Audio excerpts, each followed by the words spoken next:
السلام عليكم ورحمة الله. طبعا طلاب الصف الثالث ثانوي عايزين نبدأ طبعا مع بعض شرح يونت 1 كاملة، وهنتابع مع بعض طبعا أهم النقط وأهم الحاجات اللي موجودة معانا في خلال اليونت، والكي فوكاب والجرامر والرايتنج سكيلز والقطع طبعا والحاجات الأساسية اللي موجودة معايا. نبدأ مع بعض في أول يونت 1 اتكلمي عن inside the world of care. طبعا الكي فوكاب اللي هي المفتاح الرئيسي طبعا للحل دي مهم جدا. آلي نبطشية أو وردية شيفت، يصفر بيب، attention انتباه أو عناية، victim ضحية، heart breaking اللي هي مفجع أو محزن، rewarding مجزي، grab يخطف، رجال إسعاف paramedics، heart breaking موجع الجبهة، forehead المنطقة طبعا اللي هي تحت اللي هي فوق في الرأس طبعا، يئن معين، يبتلع swallow urgency الحياحة، kick off يبدأ، buzz يضج بيه، administrator اللي هي معناها يوفر أو يعطي الدواء. مثال عندي مثلا بيقول the nurse administrates the medicine for the patient للمريض. emergencies الطوارئ، there is a lot of emergencies if there is an earthquake or the emergency cases.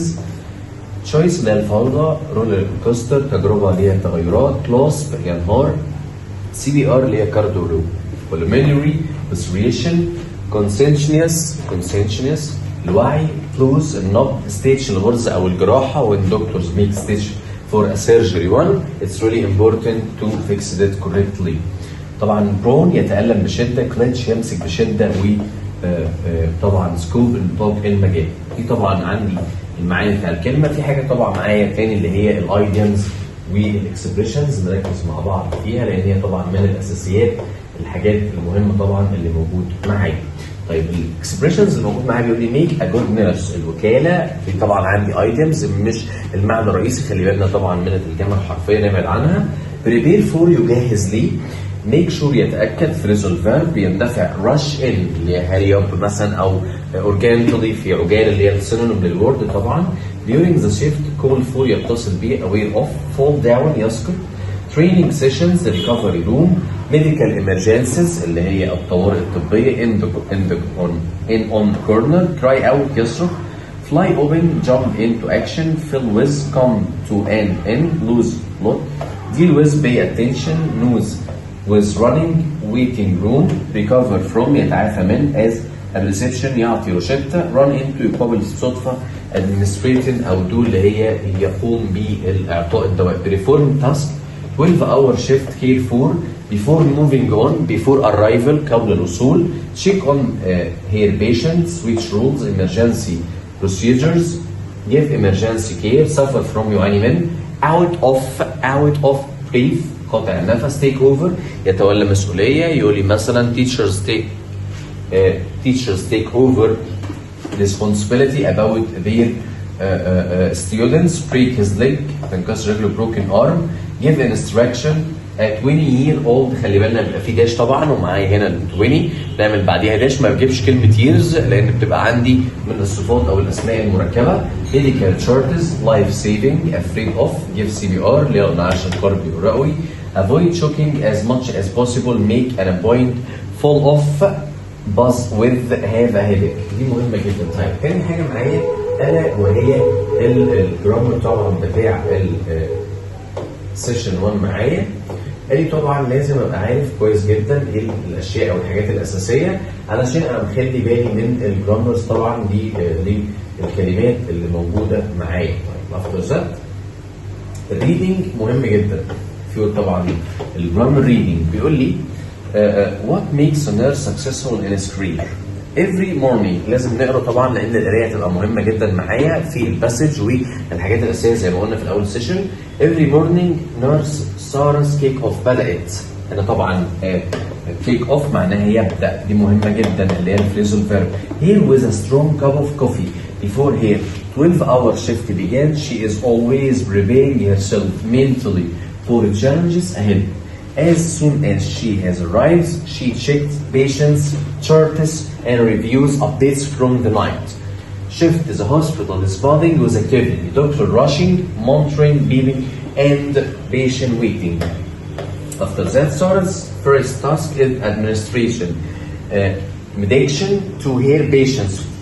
some have been waiting anxiously بقلق while others resting quietly بينما الآخرون طبعا جالسين بهدوء.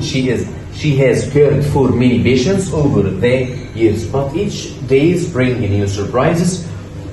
One elderly patient راجل أو حد من المرضى الكبار. Mr. Rami has been recovering from surgery and needs extra attention. Sarah makes sure he is comfortable. By midday وصلت طبعا نصف اليوم. Emergencies الطوارئ مهمة جدا. Arise a car accident victim and rush in at the team spring into action. Sarah assists the doctor ensuring everything runs smoothly. Despite the chase she remains calm and focuses on her duties. Teamwork makes her dream. Teamwork طبعا عمل الجماعي مهم جدا. She often طبعا عندي الادفيربس اوف frequency بيجي قبل الفعل الاساسي الموجود معايا هنا طبعا اللي هو عندي often usually sometimes never occasionally والفعل طبعا المفرد عندي في حاله البريزنت بنضيف للفعل اس واي اس في حاله ان طبعا عندي الفاعل الموجود معايا مفرد. Relying on her college support by evening. Sarah has checked on her all patients documented to their progress. She feels exhausted. شعرت بالتعب جدا او الارهاق but fulfilled. As she heads home she reflects on her the day. Some moments بعض الدقائق were heartbreaking but many were rewarding. كانت مجزية. Nursing is never ending roller coaster but Sarah wouldn't trade it for anything. After that مع بعض طبعا الجزئيه الثانيه بعد الريدنج طبعا دي مهمه جدا الا وهي عندي طبعا الجرامرز اللي موجود معايا في اليونت 1. افتر ذات سوري طبعا نكمل كده مع بعض. هنا بيتكلم على الجرامر لزمن البريزنت بيرفكت. البريزنت بيرفكت بيتكون من ايه؟ قال لي مهم جدا التكوين معايا ولازم ابقى فاهمه كويس جدا. التكوين الفورميشن اليوسج الاستخدام علشان لما اجي اطبق وافهم كويس جدا ابقى فاهم الاستخدام الكلي للقاعده اللي موجوده معايا الاساسيه. قال لي اول حاجه الفورم I have tidied my bedroom. طيب الفورميشن اصلا لزمن المضارع التام بيتكون معايا من ايه؟ قال لي بيتكون من هاف لو عندي هنا برولر جمع وهاز مع طبعا السنجلر باست بارتيسيبل. انا عندي كام تصريف؟ عندي 3 تنسز 3 تصريفات عندي في حاله الريجولر المنتظم وفي حاله الغير منتظم. المنتظم الفعل طبعا بينتهي بالدي والاي دي والاي اي دي والغير منتظم يحفظ كما هو. طيب اليوسج الاستخدام ده اهم حاجه معايا طبعا اللي بيخليني اقدر احل كويس اللي هو اليوسج. قال لي يستخدم المضارع التام حدث تم في الماضي واثره ما زال موجود في الحاضر. كده عمل ميكستر بين الماضي والحاضر. يعني يقول لي مثلا مثال I have studied English for 7 years, so I know a lot of vocabularies and grammar. كويس؟ Like Ahmed has hurt his leg, so he can't play football today. He has broken his leg, he is crying. أو she has cleaned. طبعا المنتظم the kitchen is clean now.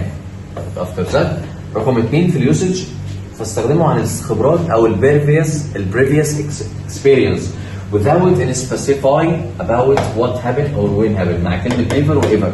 never طبعا عندي ever عندي just عندي already بتيجي ما بين have و has والتصريف التالي. في فروقات ما بينهم أكيد طبعا. كلمة just معناها لحظات يعني لسه مثلا I have just مثلا flown the plane in the sky دي مهمة جدا. أو كلمة already بالفعل أو طبعا في حالة سؤال I have never يبقى never بتيجي ما بين have و has والتصريف الثالث الفعل. التصريف طبعا غير منتظم اللي هو هنا عندي الباست بارتيسيبل. اوكي have you ever وبرده ever هنا بتيجي في السؤال written التصريف الثالث الفعل أكمل. have you ever met anyone famous. طيب نمبر 3 قال لي يعبر عن حدث تم في الماضي without any specify for what when did it happen or when did it happen. and طبعا والتحديد ونستخدم فيها زمن الماضي البسيط. she has polished her shoes polished and right now. تمام. أحمد has been to many countries. أحمد ذهب إلى العديد من الدول. he has fed the sheep أطعمت خلي بالنا fed التصريف التالي but countries but she hasn't visited yet. خلي بالنا yet هنا من الجمل برضه اللي موجودة معايا اللي بتيجي آخر الجمل المنفية. خلي بالي من تحديد الزمن. تحديد الزمن بجيب معاه زمن الماضي البسيط انما التركيز على الفعل بجيب معاه زمن البريزنت بيرفكت اللي هو المضارع التام. طيب she has polished her shoes she polished هي her shoes yesterday. هي طبعا لمعت الشوز yesterday. after that عدد مرات الحدوث اللي هو ما تم انجازه مع العدد، زي كلمه رونالدو has scored 100 goals. عدد مرات حدوثه كرر كم مره وقابل للحدوث مره ثانيه، اللي هو كان مثلا scored and scored goal against. she has been to cinema twice this week. I have been to France 3 times. 3 مرات. يبقى I have been have past participle. بعد كده عندي الاستخدام اللي بعد كده. خلي بالي من ملاحظه مهمه جدا، مع في حاله ان احنا استخدمنا الفعل مع الماضي البسيط مش مع البريزنت بيرفكت المضارع التام في حدث متكرر، ان الحدث ده وقف، الحدث ده ما اتكررش تاني. زي he wrote novels for his 6th novel. he stopped writing. he died. طيب let's make some practice. I 3 emails. عدد مرات حدوث الفعل يبقى I have sent. طيب oh I my tablet what can I do. I have lost. ليه have lost letter D؟ لأن what can I do هنا وضح لي عندي إن أنا مش راضي. what can I do ماذا هو فين لسه مش موجود لغاية دلوقتي. طيب after that هنا بيقول لي كمان معايا my car down how I solve this problem. طيب سيارتي down تعطلت. how can I solve this problem. طب تعطلت وما زالت متعطله. ايوه لانه قال لي طبعا هنا how I can solve this problem، يبقى اكيد اوريدي بالفعل في الوقت الحالي ان هي متعطله. يبقى my car has been broken. my car has been broken. what should I do؟ حاجه مستمره طبعا في الوقت الحالي. the people الناس اللي موجودين معايا. they injured to the near hospital. the people injured to the near have taken أخذوا إلى. طيب لما أقول ناس أخذوا إلى يبقى the people have been taken ولا have taken. أخذوا إلى يبقى يعتبر عندي مبني المجهول، فالمبني المجهول في زمن present perfect have been والباست participle. طب إيه الفرق بينه؟ دايما بيتكلم عن الحدث، بيتكلم عن الأكشنز. تمام؟ طيب after that طبعا عندي words الكلمات اللي احنا قلنا عليها just already yet so far ever never lately recently.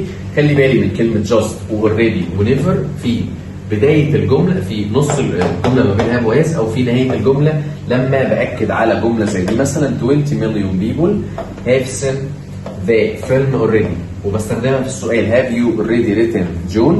وفي حالة already الاختلاف ما بينهم ايه؟ I have just finished the homework. دي معناها أنا لسه مخلص الواجب من لحظات بسيطة جدا. طيب I have already done خلصت، أنا خلصته مثلا بقالي فترة كبيرة جدا. حتى أنا نتابع معايا كده I did the job 2 hours ago. دي معناها إن أنا خلصته بالفعل مش من لحظات بسيطة اللي هي كلمة just. تمام؟ طيب ever بستخدمها في السؤال وبتتضمن طبعا الدرجة الثالثة. Have you ever seen the real life؟ This is the longest strings that I have ever watched. أو this is the طبعا most interesting film I have ever watched. خلي بالي من ever و never في السؤال و never في الإجابة. ليه؟ في حالة إيه بقى؟ يقول لي have you ever traveled by plane؟ هل أنت سافرت قبل كده بالطائرة؟ قال له no I haven't never by plane. طيب خلي بالي ايضا في عندي حاجات في صفه المقارنه مع كلمه such. I have never watched more interesting film than درجه من درجات المقارنه طبعا اللي هي الدرجه الثانيه مع الصفه الطويله. حط معاها كلمه more. I have never met a taller boy than Ali. اكتر من علي. طيب هنا عايزين برضو نمارس شويه حاجات مهمه معانا. real lion I watched it on TV.